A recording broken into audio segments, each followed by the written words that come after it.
Well, good morning. The old-time jig bore is somewhat obsolete in industry, making jigs for parts to be passed down multi-head drill presses by workers. That doesn't happen anymore. But the machine is really great for precision repair, as I call it. And I've got a little thing I got to do for myself. I thought, well, heck, I'll just go ahead and show this, because this is sort of typical stuff I run into repairing things. And I guess I'm repairing this thing or I'm changing it, and it seems like they didn't want it changed. So let's have a look at that. I'll get this unhooked here. I hope you're all doing good today. Okay, what I have in here is the bottom part of one of those old Enco 4-inch turrets. I think that's a 4-inch. It takes 1-inch shank stuff, tooling. And instead of a Morse taper, this is a 1-inch straight shank, and that's just not very usable. If I sound hoarse, it's because there's like sage and juniper brush on fire not far from here.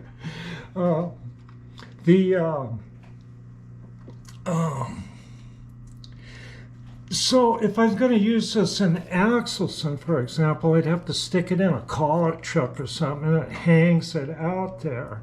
And you kind of want to put these things in so they work the same every time. And I'd like to try this out.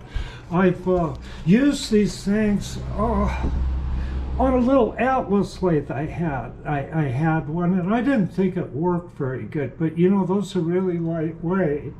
And the tailstock on this Axelson is really heavy, and I think this thing would be useful there. So I got to get the straight shank out.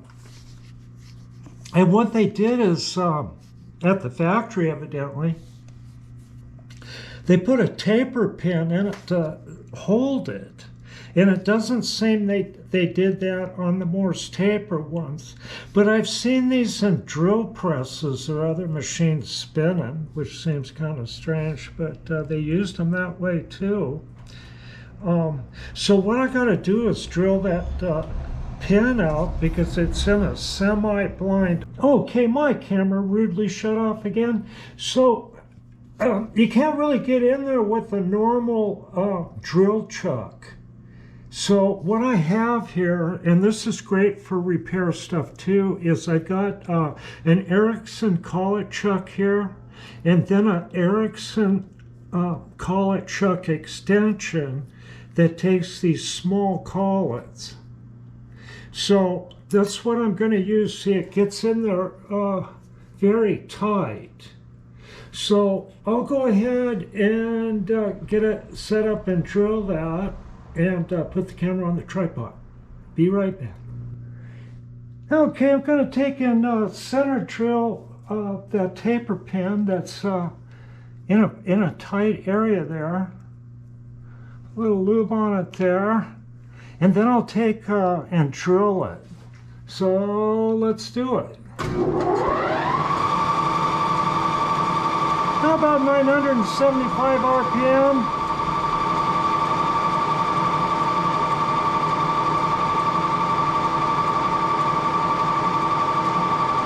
Hit that.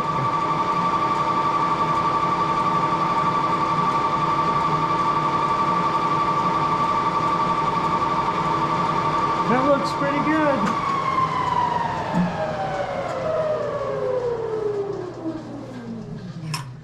Okay, get this collet out.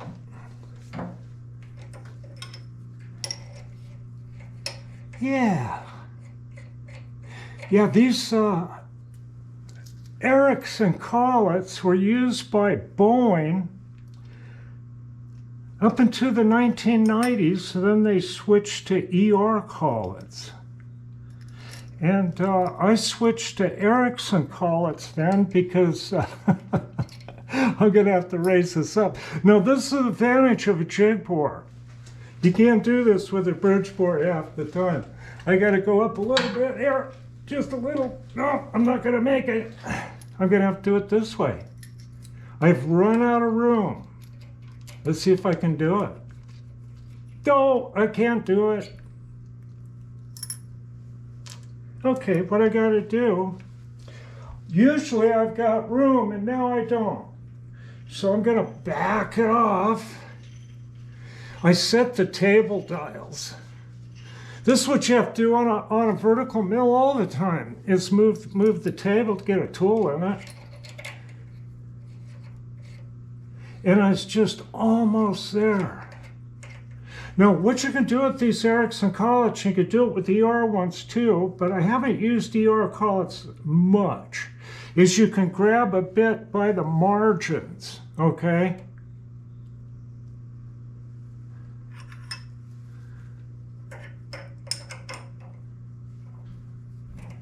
How much do I want to drill that thing?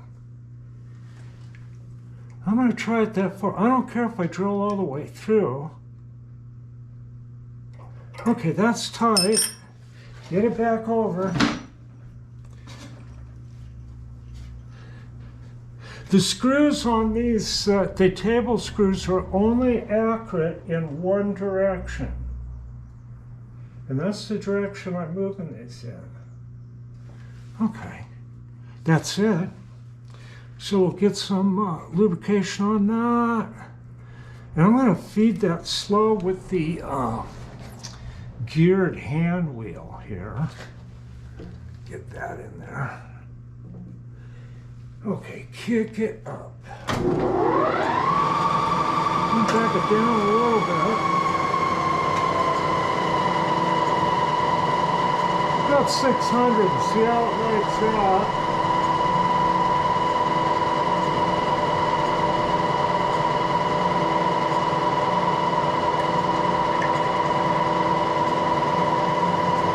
I think it's doing okay.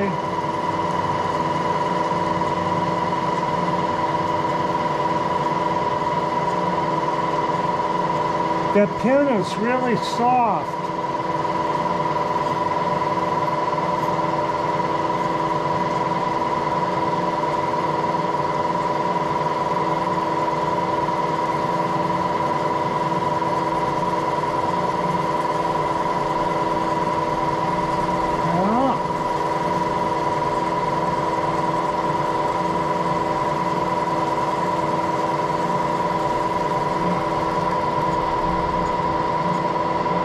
So far, so good. It looks pretty centered.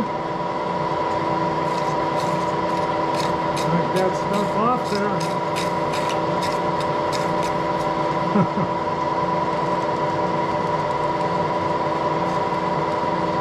Okay.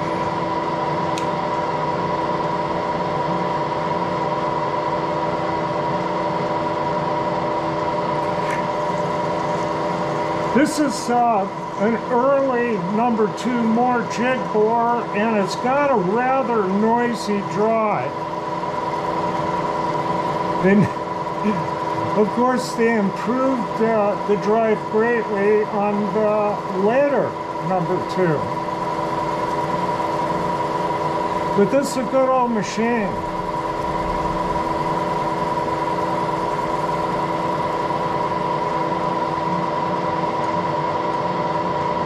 Oh, so nice.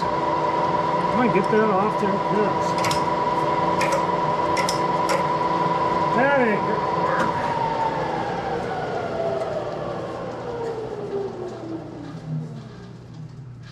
I get hung up on that. Okay. Where's my brush? Almost through it. Yeah, I like the way that's looking.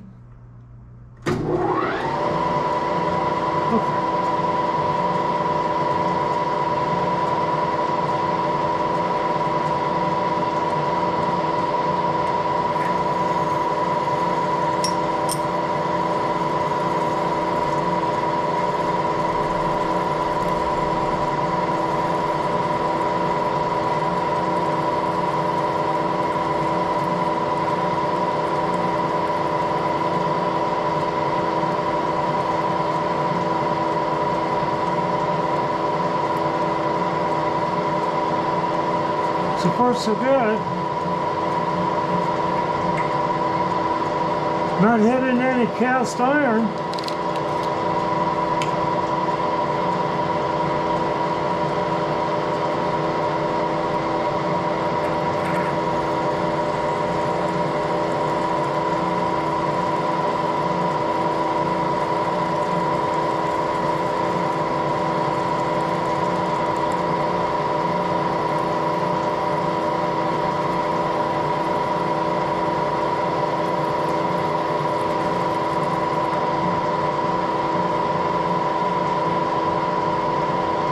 Okay, I'm going to see if I can pull it out of there, get it over on the bench.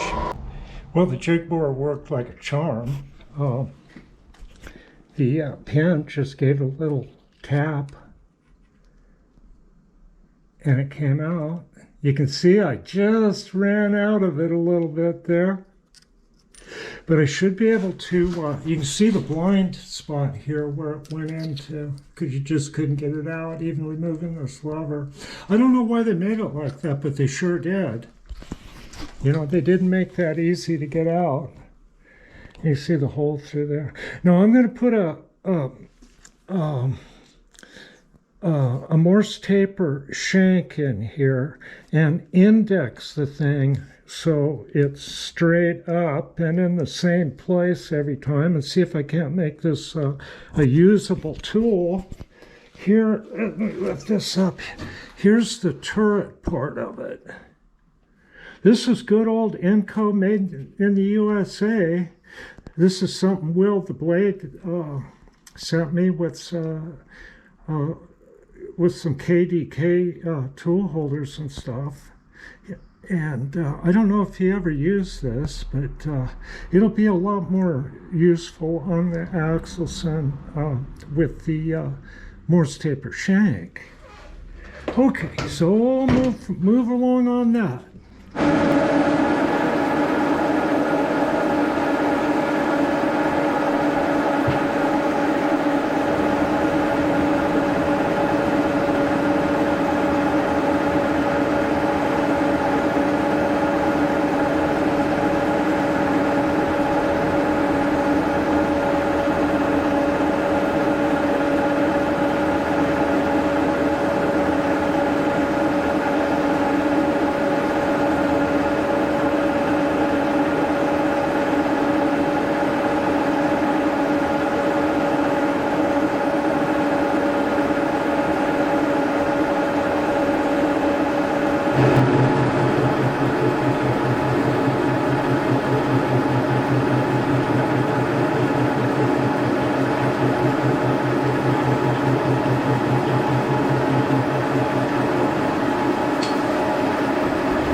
Hey, the shank in that tailstock turret came out hard all the way. I had to heat this up, and then my camera kept cutting out, but I think I got some blips of me milling this wedge I pounded into things, milled that slot in there to pop it loose. And you could see it really had a big hole in it for that dowel. And I got that cleaned up good. And I've got a Morse taper 4. And it looks like this is a 3 Jacobs taper. And the tailstock has a slot, a drive slot, so I can index that thing in, and I got a mark right there. I don't think I need to drill this for a pin. I just don't think I do. Right about there looks pretty good to me. And I'll give it a smack with this soft blow hammer.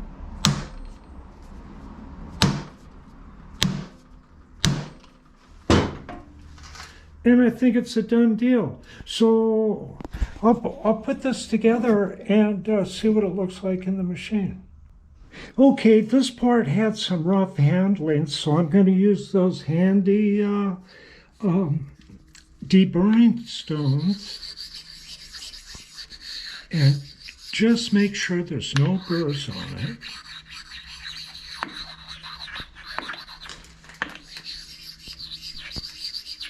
Okay, I already pushed that button in. I think that's real good. Don't feel nothing bad going on there. Take and wipe this off a little bit here. Squirt a bunch of oil on it, huh? If there's any in this can. A little bit. Hey, Chloe, come here. Hear her out there causing trouble? Okay. Hey, Chloe, knock it off. You get the dog catcher here. Okay, let's get that on there. There it is. And I'll get the bolt through there, but it'll take both hands, so we'll come back. Okay, I've got the Bow-Star collet chuck here. And I had to make some parts here for my cheap, cheesy, make sure it's in the video. I think these were called indicals. You can clamp it up above your boring head and hook an indicator on here on your milling machine. And the original, I think, is a lot better than the copy here, the import. Well, the import had these plastic sleeves and washers, and they got real bad, so I made brass ones, see? Now, this device here, courtesy of Will the Blade, this genuine Enco 1-inch capacity tailstock turret that I adapted. Where'd that go? It had a 1-inch straight shank in it, which wasn't a lot of use because they'd have to stick it in a collet and push this thing out, and you just get more room for error. It was pinned in there. Well, anyway, I got a Morse taper 4 in there, so it hooks directly. So now I found that it really aligns pretty good.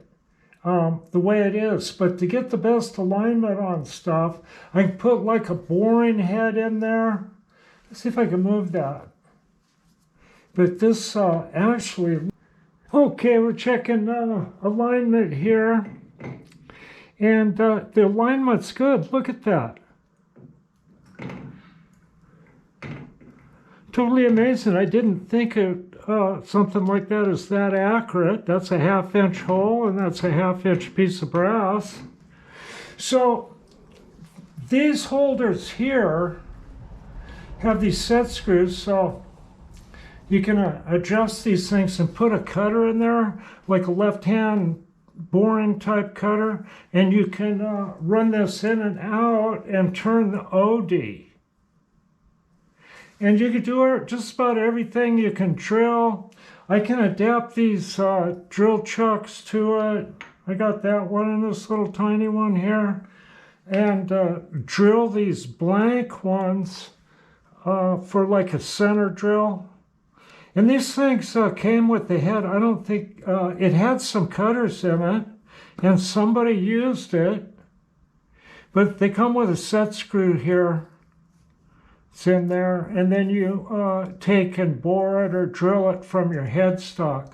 So this 5C collet chuck's going to come in really nice for drills, boring head, whatever I need to shape these adapters.